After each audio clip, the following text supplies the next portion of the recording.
Ain't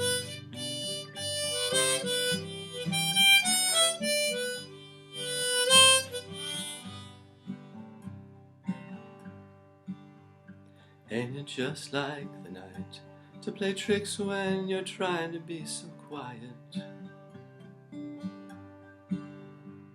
We sit here stranded though we all do our best to deny it. And Louise holds a handful of rain, tempting you to defy it. Lights flicker from the opposite loft.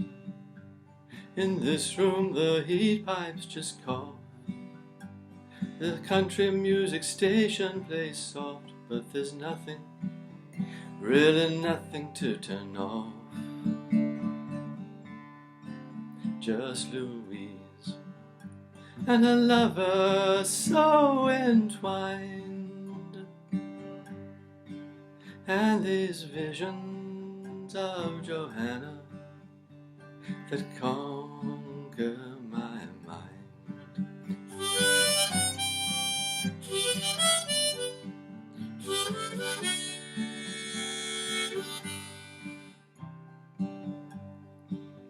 In the empty lot where the ladies play blind man's bluff with a keychain, and the all-night girls whisper of escapades out on the D train. We can hear the night watchman click his flashlight, ask himself if it's him or them. That's really insane. And Louise, she's alright, she's just near. She's delicate and seems like the mirror. She makes it too concise and too clear that Johanna is not here.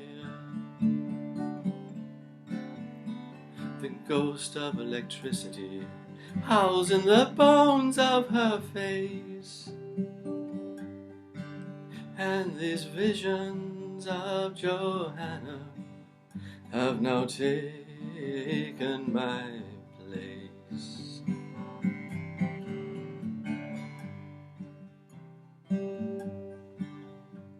Now little boy lost, he takes himself so seriously. He brags of his misery, he likes to live dangerously. And when bringing her name up, he speaks of her farewell kiss to me.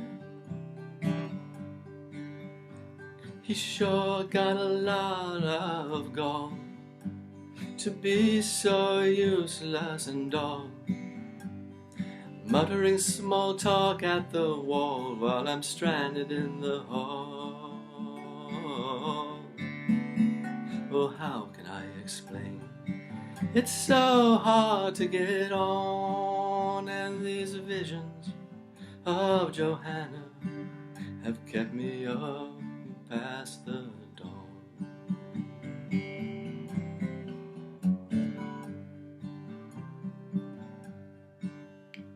Inside the museums, infinity goes up on trial. Voices echo, this is what salvation must be like after a while. But Mona Lisa must have had the highway blues. You can tell by the way that she smiles. See the primitive wallflower freeze. Hear the jelly-faced women all sneeze. And the one with the mustache say, geez, I just can't find my knees. Jewels and binoculars hang from the head of a mule, and these visions of Johanna make it all seem so cruel.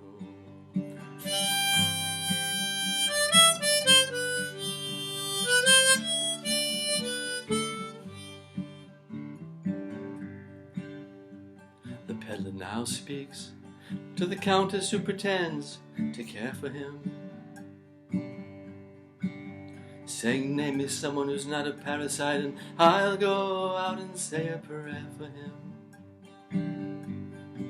But like Louise always says, you can look at much, can you, man, as she herself prepares for him.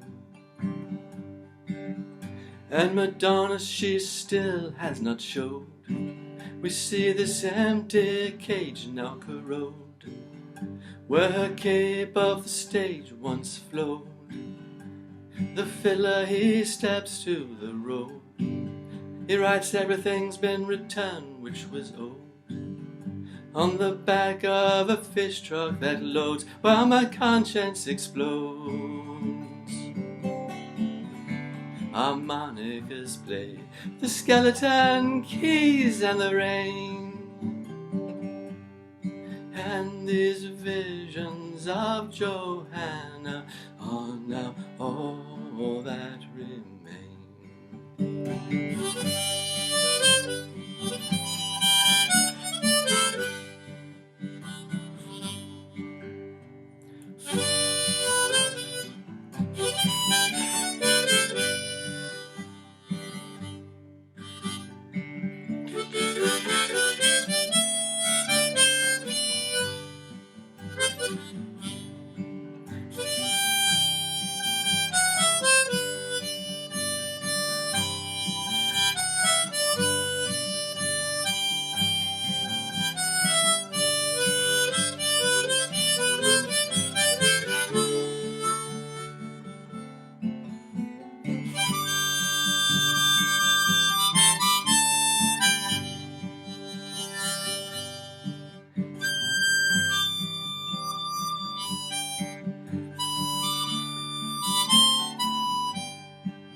Totem, Cash, a fellow teacher whose migraines cripple his marriage, squeaks down the hallway, looks in through the window, and smiles wincingly.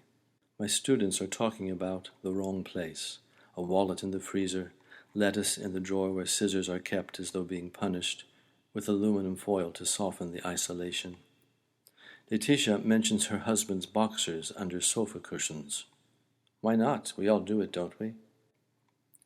Ken, who has mystical ambitions, envies migraine victims their auras. Ideo-ornithology.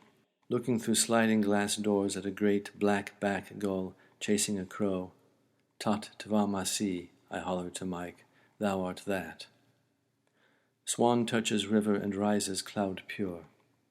Crane grows from tree limbs. Swift erases gnats from drizzle. Sparrow and chickadee squabble on our balcony. Dove divines with seeds they reject, harping on the same old forecasts. Crow cries far away even when he's close. Blue jay on railing complains and retreats. Matthew 7:7. Sometimes he stays in his room for days. I shout through plywood. He answers in his usual voice, placing me in the painting that hung in my Sunday school classroom, Jesus touching a lamplit door with a minor knuckle. Exempli gratia. The sky in my mind lacks the structure of earth-hugging sky. The trance is dead, long live the trance. Mammon looms over the breadboard, kneading the dough of memory in on itself, forehead becoming belly, belly becoming forehead. I am not tired enough to understand this train's commuters. On this side of the dream there are dogs, on that side there are not. Angels are madmen. You can get them to bless you, but they will never make sense. The sight of him concentrating on his loneliness leaves me breathless, heavier than air.